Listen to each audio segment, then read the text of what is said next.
말씀의 강론에 들어가기 전에 다 같이 저를 따라해 주시길 바랍니다. 성경은 하늘의 책이다. 그래서 성경을 가까이 하면 세상이 멀어지고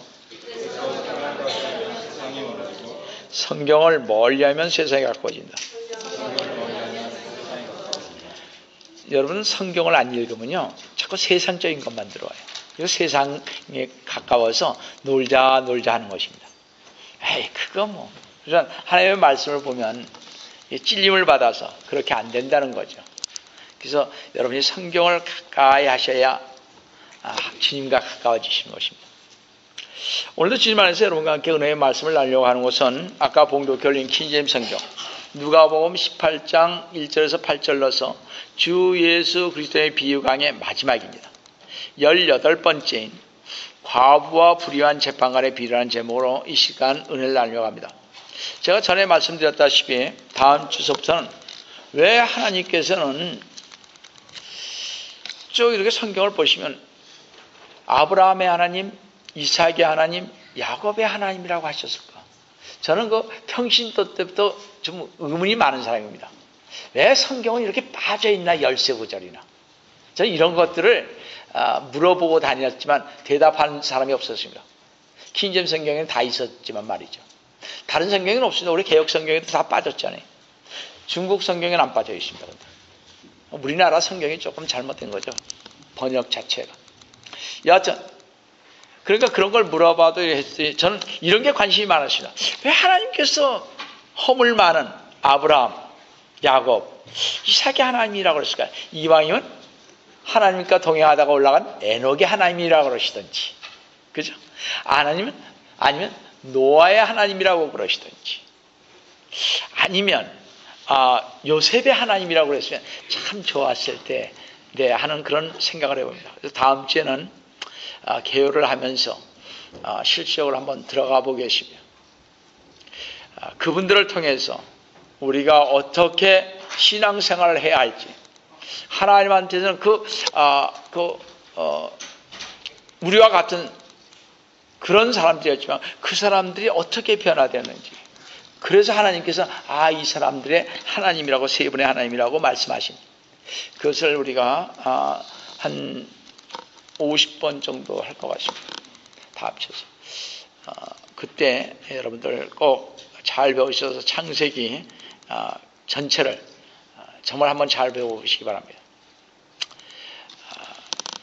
성도 여러분, 그대로 인간이 이 세상에서 행복하게 살려면 두 가지를 잘 정립하면 된다고 합니다. 그 첫째가 되는 것은 기초입니다.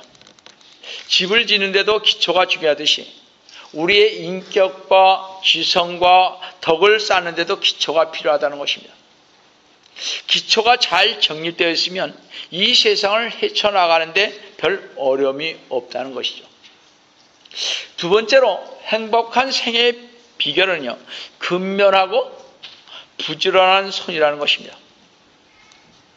계획한 고귀한 목적을 위해 진심으로 유쾌하게 부지런히 일하는 데서 기쁨과 행복이 찾아온다는 것입니다.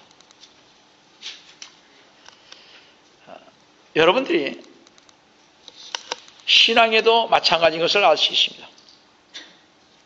신앙에도 신앙의 아름다운 결실과 가정의 행복을 맺기 위해서는 신앙의 기초가 중요하다는 것입니다.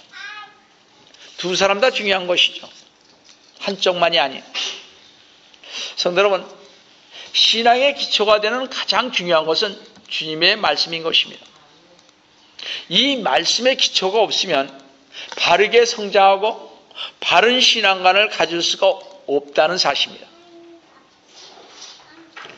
이 말씀이 없으면 우리가 지난 비유에서 마태복음 13장에서 보던 길가와 돌짝밭에 그리고 가시떨기에 씨가 뿌려져서 신앙생활을 할 때 기쁨이 없고 마음에 평안이 없고 행복의 미소가 없다는 것입니다. 그래서 말씀을 밤낮으로 읽고 배우고 묵상해야 하는 것입니다. 돈독한 신앙의 아름다운 길의 두 번째는 기도인 것입니다. 기도는 우리 인간들이 쓸 수 있는 가장 강력한 힘이요, 전지전능하신 하나님도 양보하시는 힘이요, 이 세상 어떤 것과도 견줄 바 없는 특권이요, 우리 크리스찬이만이 갖고 있는 그런 특권이라는 것입니다. 전능하신 하나님 아버지께서 그 자녀들의 필요와 염려에 관심을 나타내는 길이요, 마음의 평안과 행복을 가져다주는 열쇠인 것입니다. 사실 우리가 신앙생활을 하다 보면 어려운 시험과 환난을 당할 때 믿음이 흔들리기 쉽습니다. 더욱이 원인을 알 수 없는 고통, 이해할 수 없는 고난이 계속될 때 우리의 믿음이 흔들리기가 더욱 쉽습니다. 그래서 예수 믿다가 중간에 낙심해서 낙마하거나 타락해서 세상으로 가는 사람들이 있는데, 이것은 대부분이 환난과 시험과 고통을 당할 때 첫째 말씀을 굳게 잡지 못한 생활을 평소에 했기에 그러하며, 두 번째는 기도를 하지 않기 때문에 그렇다는 것입니다. 그런데 시험을 당해도 웬만한 시험을 당해야지, 너무나 큰 시험을 당하거나 너무나 오랜 기간 고난을 당하면 누구나 믿음이 흔들리기 쉽습니다. 초보적인 신자는 과연 하나님이 계시는가, 또는 나는 하나님께 버림을 받았는가 봐 등등 믿음이 흔들리다 못해 이때까지 믿었던 신앙이 한순간에 와로로 무너지는 느낌을 받게 됩니다. 더욱이 육체적인 질병으로 인하는 고통이나 사람을 통한 계속적인 정신적인 고통, 사업을 통한 물질적인 고통이 계속될 때 그만 믿음이 흔들리기 쉽습니다. 김홍도 목사님이 쓴 전 한국의 장관이신 분의 간증을 잠깐 말씀드리겠습니다. 전 과기처 장관이며 교회의 장로인 전근모 박사는 경기고등학교를 수석으로 입학을 했습니다. 옛날에 경기고등학교 수석 입학하는 것은 천재의 천재입니다. 근데요, 경기고등학교를 4개월 만에 마쳤습니다. 왜 그럴 수가 있습니까? 그 다음에 서울대 물리대를요, 고등학교를 4개월 만에 마치고 서울대 물리대, 우리나라에서 최고라는 물리대 차석으로 합격한 사람입니다. 저는 고등학교를 4개월에, 더군다나 경기고등학교를 4개월에 마쳤다는 걸 이해가 안 됩니다. 우리 당시에는 IQ가 좀 적어였습니다만 IQ가 경기고등학교의 평균 IQ가 122였습니다. 지금 모르겠어요. 요즘엔 한 10단계는 높았을 것 같아요. 왜냐하면 많은 사람들이 변화됐기 때문에, 많이 지식을 갖고 있기 때문에 아마 그럴 것 같습니다. 그리고 한국을 대표하는 특별 장학생으로 뽑혀 미시간 주립대학에서 단 2년 만에 박사 학위를 받고 24살에 미국 대학의 조교수가 되어 소년 교수, 보이 프로페서라고 이렇게 신문에 났다고 합니다. 미국에서 핵융합연구소를 창설하고 그 책임자로 일했으며, 그리고 한국에 와서 한국과학원을 창설한 사람입니다. 이렇게 탄탄대로를 달리듯이 성공의 길을 걸어가는데 어느 날 자신이 간염에 걸렸습니다. 그러더니 또 얼마 후 큰 아들이 만성신장염에 걸려 온몸이 퉁퉁 부어서 병원에 가봤더니 왜 이제 병원에 데려왔습니까? 라고 하더라는 것입니다. 눈앞이 캄캄해졌습니다. 그는 어떻게 해야 좋을지 알지 못했습니다. 자, 이런 일이 있은 후에 이웃의 전도로 이웃에 사는 성도 가정과 함께 교회에 나가게 됐고, 비로소 하나님을 찾으며 아들만 살려달라고 기도했습니다. 그러나 아들은 낳지 않고 피를 걸러내는 치료를 계속하게 됐습니다. 하나님의 은혜가 뭔지도 모르고 구원이 뭔지도 모르고 교회 문턱이 닳도록 교회만 열심히 드나들었습니다. 봉사라는 봉사 다 해보고. 그런 초기에 정근모 박사의 마음에는 하나님이 살아계신지에 대해서 확신이 없었습니다. 그런 가운데 과연 하나님은 살아계신가 하는 의심과 더불어 열심히 양심적으로 살아온 내게 왜 이런 고통을 주십니까? 내가 무슨 죄를 지었단 말입니까? 하고 원망하는 마음을 갖게 되었다는 것입니다. 그리고 그런 푸념 속에 주님을 원망하는 마음을 갖고 교회 가야 소용이 없다고 생각을 했습니다. 그래도 교회는 가야지. 그래서 교회를 다시 열심히 갔습니다. 열심히 하면 뭐가 있겠지.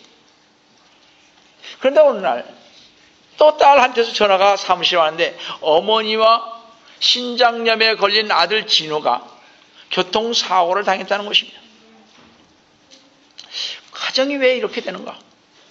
이렇게 주님이 열심히 믿고 의지하는데 왜 이런 일이 차츰 일어날까? 이렇게 생각을 하면서 그래서 달려가 보니 아들은 다친 데가 없고 아내는 갈비뼈가 부러지는 부상을 당했는데도 오히려요. 아내가 평안한 가운데 손목을 잡으며 말하기를 제가 이렇게 평안함을 누리기는 처음이에요. 제 신앙이 얼마나 인간적이고 이기적인지 이제 깨닫게 되었어요. 열심히 교회에 다니면서도 모든 것을 주님께 의탁하지 아니하고 내가 해결해 보려고 발버둥 쳤어요. 이제 주님께 모두 맡길 생각을 했는데 껍데기 신자에 불과했음을 이제 알았어요. 라고 아내가 병상에서 간증했다는 것입니다. 그 아들 진우에게 정근모 박사는 자신의 신장염이 있으니까 신장을 떼어주어서 진우의 건강만 되찾으면 이보다 더한 고통도 달게 받으리라고 했는데 수술 결과가 좋게 되지 않았습니다. 이 물질에 대한 거부 반응을 없애기 위해 투여한 약이 간을 해쳐서 얼굴이 황달이 되더니 나중에는 흑달까지 되어서 얼굴이 까맣게 되었습니다.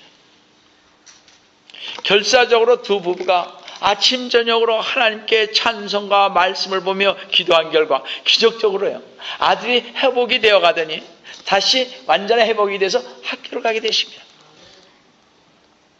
복학을 해서 학교에 얼마 다니더니 학교에 적응을 못하고 아버지 세상을 살아가기가 너무 힘들어요. 옛날과는 모든 것이 너무나 편했어요. 하면서 열등감과 좌절감으로 침울해지더니 자살을 기도했습니다. 이 아들이. 어느 날 차를 몰고 가다가 가로수를 들이받았는데 차는 박살이 났는데도 아들은 다치지 않았으며 경찰은 이 사실을 보고 자살을 기도했으니 정신병원으로 데려가 보라고 하는 것을 믿음으로 고치겠다고 데려가는데 얼마 후에 또 차를 몰고 자살하기로 하고 10여 미터나 되는 낭떠러지 밑으로 떨어졌는데 조그마한 소나무에 걸려서 이번에도 죽지 않았다는 것입니다. 그리고 나서는 아버지 정말 하나님께서 나를 지켜주시나 보죠. 이렇게 말하기에 왜 그런 생각을 하게 되었느냐고 물으니까 낭떠러지로 추락하던 승용차가 저렇게 조그마한 소나무에 걸릴 수도 있나요? 정말 믿어지지 않는 일이에요. 그 작은 소나무가 육중한 자동차를 떠받칠 수 있는지요? 하며 고개를 갸우뚱하더라는 것입니다. 진호야, 작은 소나무 그것이 바로 하나님의 보호의 손길이란다. 때로는 당나귀를 통해서 말씀하시기도 하고 때로는 일기의 변화를 통해서도 하나님 자신의 뜻을 나타내기도 한다. 이렇게 일러준 정근모 박사는 모든 고난에는 반드시 뜻이 있다고 하면서 뜻이 없는 고난은 없다고 아들 진우에게 강조했던 것입니다.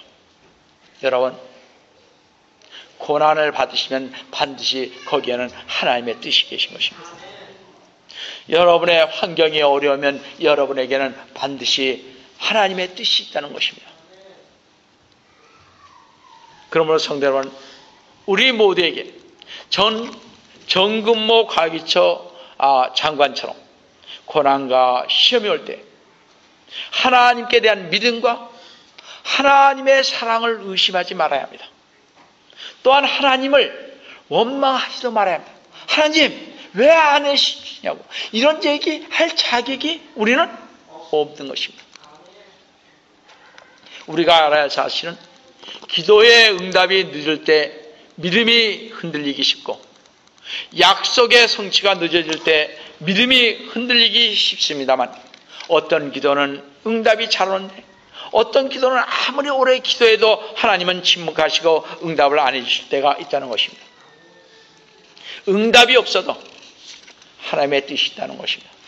기도의 분량이 안 찼거나 아니면 기도 응답의 때가 안 찼거나 어쨌든 우리는 조급해하지만 하나님 편에서는 무슨 뜻이 반드시 계시되어 있다는 것입니다. 그래서 오늘 하나님께서는 오늘 본문을 통하여 우리에게 과부와 재판관의 비유를 들어 이렇게 말씀하셨습니다. 누가복음 18장 1절을 보시면 그때 주께서 사람들이 항상 기도하고 낙심하지 말아야 할 것이라고 했습니다. 항상 기도하고 낙심하지 말라고 했습니다. 어려움과 환난을 통한 성도들에게 과부와 재판관의 비유를 통해서 항상 기도하고 낙심하지 말라는 것은 예수님께서는 우리에게 교훈을 주는 가장 이러한 교훈을 받기를 원했던 그런 말씀인 것입니다. 그래서 예수님께서는 누가복음 18장에서 고독 속에서 눈물로 살아가는 과부의 한 맺힌 이야기를 하셨습니다. 다 같이 보면 2, 3절을 보시면 이르시기를 어떤 성읍에 하나님을 두려워하지도 않고 사람도 무시하는 한 재판관이 있었으며 또 그 성읍에는 한 과부가 있었는데 그 여인이 그에게 와서 말하기를 내 원수에게 나의 원한을 갚아주소서라고 하더라. 예수님 당시에 과부는 가장 불쌍하고 가장 무력한 사람들이었으며 그 당시에 과부가 된 사람들은요 재혼이 불가능했습니다. 과부가 되면 둘 중에 하나만 선택 가능성이 있습니다. 하나는 친정으로 돌아갈 수가 있습니다. 그런데 그냥 돌아갈 수는 없습니다. 그 당시에. 그 당시 여인들은요 거의 상품에 불과해서 결혼할 때 남자 쪽에서 여자 쪽에 돈을 얼마간을 줍니다. 그래서 남편을 잃어버린 다음에 친정으로 다시 돌아가기 위해서는 어떻게 해요? 전에 시댁 측에서 친정에 주었던 그 돈을 다시 갚아야 하는 것입니다. 그런 다음에야 비로소 친정으로 다시 돌아갈 수가 있었습니다.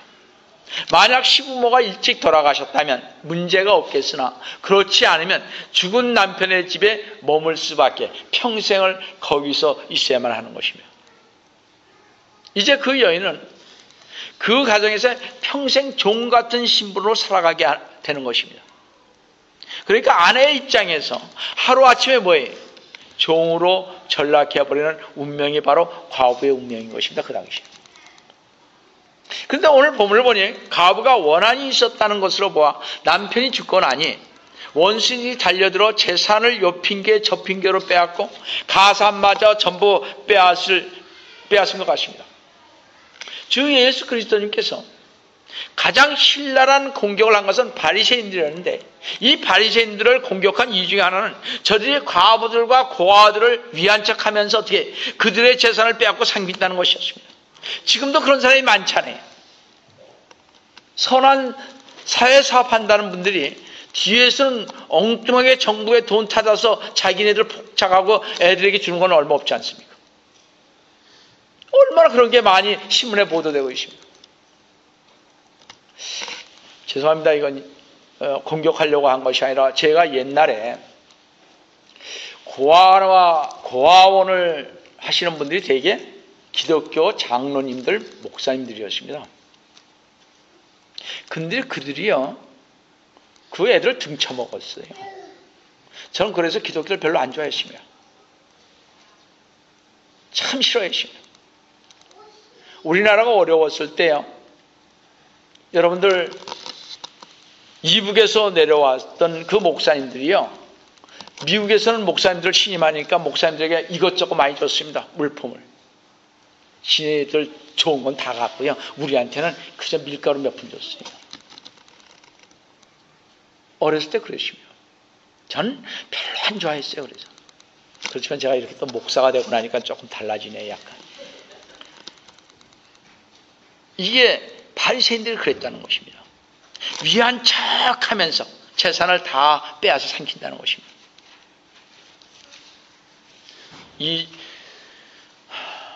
그래서 주 예수 그리스도님은 과부의 눈물과 한과 고통을 하셨던 것입니다. 어느 날 예루살렘 성전에서 가난한 과부가 자기의 전 생활비에 해당하는 두 랩돈을 헌금함 속에 집어넣는 것을 보시면서 감격해서 그 장면을 성경에 기록했던 것이죠. 주 예수 그리스도의 마음을 통해서 과부에 대한 주님의 남다른 애정을 우리는 여기서 엿볼 수가 있습니다. 여하튼 전 재산을 다 빼앗긴 과부는 용기를 내어 재판관에게 찾아갔습니다. 자초지종 이야기를 한다면 재판관이 내 원수에 대한 원한을 갚아 주소서라고 애원했습니다. 그러나 재판관은 들은 척도 하지 않고 아무런 말이나 감정도 표시하지 않았습니다. 거절당할 것을 예상하지 않은 것은 아니지만 상상외로 냉담한 재판관의 태도에 과부는 당황해하며 돌아갔습니다. 그러나 과부는 또 찾아갔습니다. 그 불의한 재판관은 눈살을 찌푸렸습니다. 그 재판관은 과부가 찾아올 때마다 피해버리고 만나기를 꺼려했습니다. 그럼에도 불구하고 과부는 계속해서 재판정에 나타났습니다. 그 당시 재판정은요, 훌륭한 건물로 지은 것이 아니라 재판관이 순회하면서 재판할 수 있게 만든 간이 천막이었습니다. 따라서 과부는 매일매일 찾아와서 큰 소리로 재판관에게 재판관님, 내 원수에게 나의 원한을 갚아주소서, 나의 원한을 갚아주소서라고 간이 천막을 향해 소리를 지르므로 모든 주위에 어떻게 사람들은 다 알게 되십니다. 그럴수록 재판관의 마음은 굳어져 갔습니다. 교양도 상식도 없는 과부가 신성한 법정을 윗집 마당 정도로 생각하다니, 재판관의 권세가 얼마나 무서운가 하는 것을 내가 똑똑히 보여줘야겠다, 이렇게 생각을 했습니다. 자, 재판관이 이런 마음을 먹고 있었기 때문에 과부가 이 재판관에게 호소한다는 것은 뭐예요? 결안으로 바위를 치는 격이었습니다. 과부의 힘만으로 이 재판관을 움직인다는 것은 거의 불가능하게만 보였습니다. 그때 어떤 사람이 과부에게 이렇게 기뜸을 했습니다. 지금 재판관이 어떤 사람인지 알기나 해. 법적으로 공인받은 도둑인데 돈 없이는 재판을 이길 수가 없어요. 더군다나 그 재판관은 하나님을 두려워하지 않고 사람을 무시하는 재판관이라고 바닥에 소문난 그런 사람입니다. 그러니 돈 없으면 이제 그만두세요, 이렇게 얘기를 했습니다. 자, 이 말을 듣는 순간 과부는 온몸에서 힘이 빠져서 어찌할 바를 몰랐습니다. 법적으로 공인받은 도둑 중에서도 가장 불의한 법관에게 걸려든 셈이 된 것입니다. 과부는 당하는 일마다 불행의 연속이고 하나도 되는 일이 없다고 생각을 했습니다.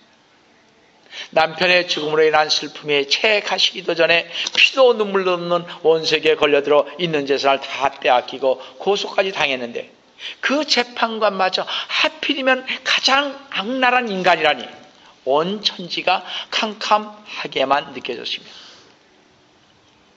그래도 과부는 일말의 희망을 갖고 또다시 일어서서 재판관에게 달려갔습니다.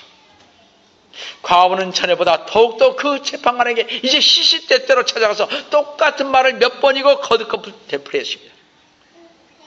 그 불의한 재판관도 이 여자가 이렇게 집요하게 달려들므로 한편으로는 은근히 겁이 나기 시작을 했습니다. 언제 또 불쑥 나타나서 소리를 지를지 몰라 내심으로 이제는 긴장까지 하게 됐습니다.